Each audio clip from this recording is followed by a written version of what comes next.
Bonjour à toutes et à tous, vous êtes en direct sur C17 Info. Nous sommes aujourd'hui devant Alstom. Vous voyez au loin là-bas, vous avez donc l'entrée principale. Et pourquoi nous sommes ici? On va vous le dire tout de suite. Nous sommes en présence de Marie-Noëlle Lienemann, qui est donc sénatrice de Paris. Nous avons également Bastien Faudeau, qui est un élu de Belfort. Et puis peut-être que vous connaissez déjà notre ami Fabrice Cottrel, qui est un élu FO de chez Alstom. Alors on va poser la question de savoir pourquoi vous êtes là aujourd'hui devant chez Alstom. Je vais vous passer le micro, chère Madame Lienemann.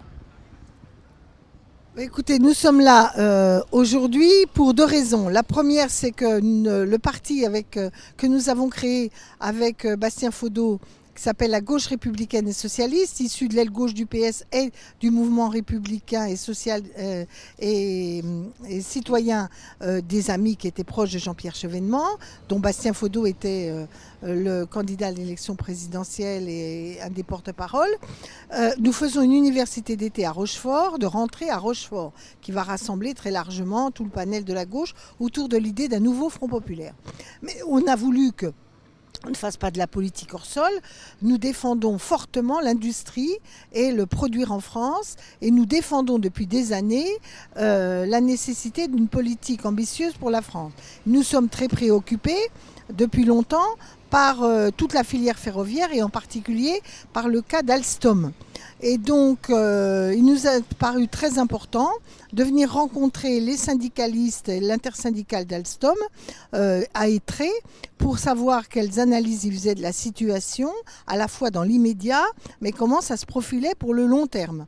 Et on a été très heureux de ce dialogue avec eux qui ont mis le point, et là j'arrête là-dessus avant de donner la parole à mes collègues et amis, c'est que on vient d'avoir connaissance du fait que la SNCF a lancé un appel d'offres pour la ligne Paris-Clermont, Paris-Toulouse, qui a été attribué à une entreprise espagnole, tout ça avec les fonds des contribuables français. Et cette entreprise espagnole a prétendu qu'elle pourrait réaliser ses trains à Bagnères de Bigorre. Or, on sait que ni la taille du site ni la réalité vont faire que ces emplois soient en France. Donc, en tant que sénatrice, je vais déposer une question écrite pour dire au gouvernement que c'est inacceptable, qu'il doit réagir. Et ça montre bien à quel point la question industrielle doit être prise à bras-le-corps très en amont et très régulièrement par l'ensemble des responsables du pays. Donc voilà la raison de notre but, de notre visite, et je l'espère avoir une certaine efficacité, au moins pour alerter les pouvoirs publics. Bon, en complément de ce que vient de dire Marie-Noëlle, moi je suis venu d'une certaine façon avec une double casquette ici. Je suis élu du canton où est installée l'unité de production Alstom dans le territoire de Belfort, donc loin d'ici. Mais on a vécu ces 3 dernières années à Belfort très durement. Comme vous le savez, Alstom a liquidé sa partie énergie au bénéfice de l'américain General Electric avec les difficultés qu'on connaît. Et on est particulièrement attaché à Belfort, ici à Étré, mais comme sur l'ensemble des autres sites Alstom en France, à maintenir un champion industriel dans le secteur ferroviaire qui a une dimension stratégique pour le pays. C'est d'intérêt national dont on parle ici quand on vient voir les syndicalistes Alstom à Étré, parce qu'un opérateur de transport, une capacité en fait, un champion industriel comme Alstom aura un rôle si l'État le décide et si l'État est en mesure et en capacité, et surtout s'il a la volonté de mettre en place des politiques industrielles fortes. Elles ont été abandonnées depuis trop longtemps parce qu'on a devant nous des enjeux nouveaux, les enjeux de la transition énergétique et climatique, pour lequel le ferroviaire aura un rôle à l'évidence qui sera décisif. C'est vrai pour les transports intra-urbains, pour les transports interurbains, pour le fret. Et à l'évidence, il est essentiel aujourd'hui que les responsables politiques de ce pays donnent enfin un cap à une entreprise qui est l'une de nos plus belles histoires industrielles, qui se trouve d'une certaine façon en souffrance, même si de façon différente, le plan de charge reste plutôt rassurant aujourd'hui pour Alstom Transport, mais il est essentiel qu'on voit à plus long terme, qu'on ait une vraie planification industrielle et que l'État, plutôt qu'il abandonne comme il l'a fait avec Alstom Énergie, ses fleurons industriels, réarme son secteur d'économie de production. Et c'est ce que nous dirons, entre autres, à notre université d'été. Merci. Donc moi, je vais parler au nom de l'intersyndicale FO, CFE-CGC et CGT. Donc, je remercie les élus qui sont venus à notre rencontre. Donc on a pu développer nos analyses en tant qu'élus pour défendre l'intérêt de notre industrie, garder nos compétences industrielles et notre savoir-faire, parce que c'est important d'avoir une entreprise comme Alstom sur Étré, qui quand même rassemble plus de 1000 salariés, donc c'est quand même une entreprise locale qui est importante pour l'économie. Au-delà de ça, je vais parler quand même d'un site qui est celui de Reichshofen, où on a des camarades qui vont être en grande difficulté d'ici peu de temps.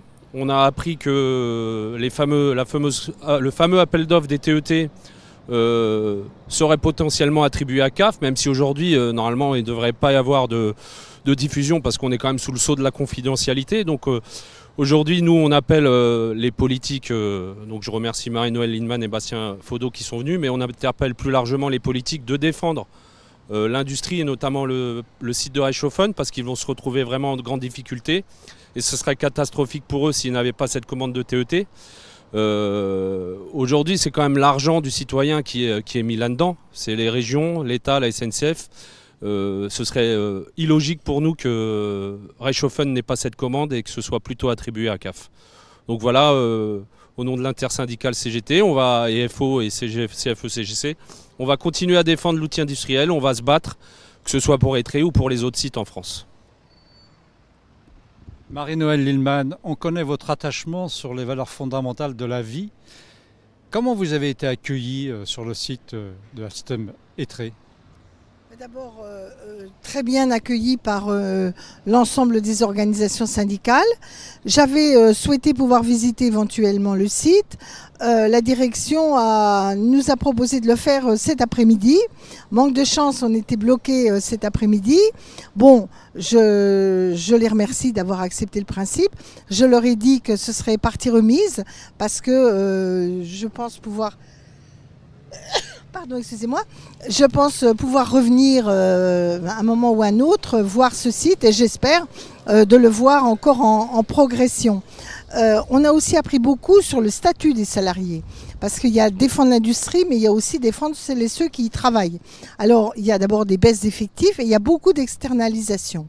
Alors, on peut avoir besoin de temps en temps d'intérim, mais quand on voit que dans certains sites industriels français, et c'est assez général, hélas, vous avez des gens qui sont en intérim depuis des années et des années, qui en fait sont des salariés déguisés d'Alstom, mais qui n'ont pas le statut et qui ne sont pas intégrés dans cette dynamique d'ensemble, ça m'a...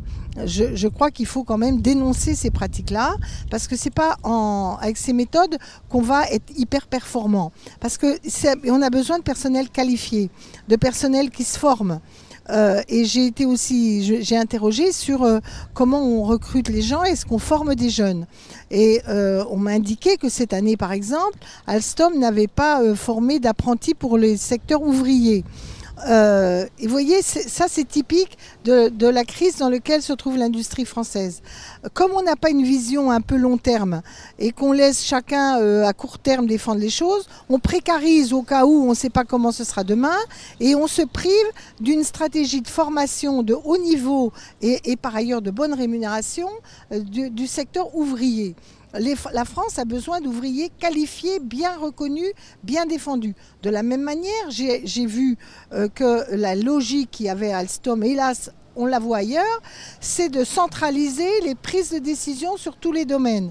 Par exemple, les groupements d'achat, par exemple, la logistique, par exemple, même dans la recherche. Du coup, alors qu'on a maintenant des méthodes de communication qui permettent de rationaliser des gens qui sont en réseau dans différents endroits. Du coup, qu'est-ce qui se passe ? Au lieu de faire vivre des sous-traitants sur le territoire de là où il y a un site, on finit par faire des grandes commandes nationales et de tuer toute cette espèce d'écosystème industriel sur les territoires. Et après, la France pleure parce qu'il y a une métropolisation et des territoires qui se désertifient. Donc par exemple, toutes ces méthodes de gestion de nos entreprises, qui sont certes pas de la compétence stricte de la puissance publique, encore que sur l'intérim, c'est pas en fragilisant le droit social qu'on améliore les choses, mais ce que je veux dire par là, c'est qu'il y a besoin d'une prise de conscience collective et l'organisation de filières doit être l'occasion de mettre les gens devant leurs responsabilités. Et on ne doit pas, nous les citoyens qui ne travaillons pas dans les usines et dans l'industrie, être indifférents à tout ça.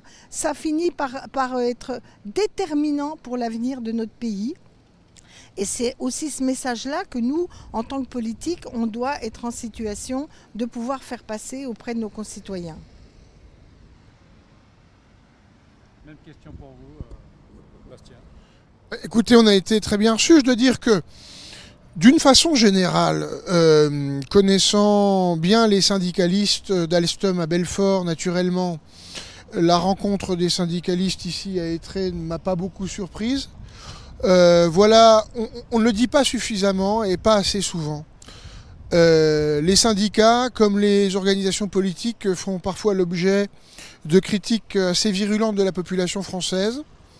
Je peux en comprendre parfois les raisons, les causes, mais on ne dit pas combien ces responsables syndicaux sont d'abord des personnes formées qui ont à cœur la santé de leur entreprise, qui connaissent particulièrement bien, je dirais, le contexte de production, les mécanismes de production, les systèmes de violence qui peuvent exister aussi dans une entreprise moderne. Et ce sont les alliés des classes populaires au quotidien, les alliés objectifs, ceux sur lesquels peuvent se reposer l'ensemble des travailleurs de ce pays. Et alors que la mondialisation financière fait peser, je dirais, des conditions de travail de plus en plus difficiles pour l'ensemble des ouvriers et des salariés, notamment dans les pays européens, il est absolument vital que l'opinion publique prenne conscience eh bien je dirais, de l'adversaire que nous avons en face de nous et qu'elle peut-être réhabilite un peu davantage les syndicalistes et les responsables politiques qui, à leur côté, veulent poursuivre l'aventure du développement et de la prospérité en Europe. Nous avons des citoyens, des travailleurs courageux qui, chaque jour, font vivre le pays, au sens propre, vivre la solidarité nationale. Et quelque part, il y a, au-delà de la spécificité du cas d'Alstom Transport, la spécificité du site d'Étré, je pense aussi la nécessité pour des responsables politiques de venir appuyer l'action quotidienne qui est faite par les syndicalistes. C'était aussi la raison de notre venue et vous comprendrez que dans ces conditions, l'accueil était bien entendu chaleureux. Le mot de la fin pour Fabrice. Écoutez, comme la réunion, notre rencontre s'est très bien passée. Donc comme l'a dit Marie-Noëlle et Bastien Faudot, on a pu exposer nos analyses, remonter nos craintes, nos inquiétudes, notre analyse de la situation, le vécu qu'on a. Voilà, après au-delà d'être syndicaliste, on est citoyen, salarié d'une entreprise. On défend du mieux qu'on peut nos collègues, notre outil industriel, notre entreprise. Donc on essaye de remonter les problèmes et qu'il y ait des choses qui bougent. Aujourd'hui, je pense que la commande de 12 TGV supplémentaires pour Étré, ça fait du bien. C'est une très bonne nouvelle, on ne va pas se le cacher. Nous avons contribué aussi, nous, à notre petit niveau, à essayer de faire avancer les choses. On avait remonté les problèmes, on avait écrit des courriers aux politiques. Donc c'est une bonne chose et voilà, c'est la fin. Merci à tous les trois de vous être exprimés sur CD7 Info. Vous étiez en direct, donc on vous dit un peu plus tard.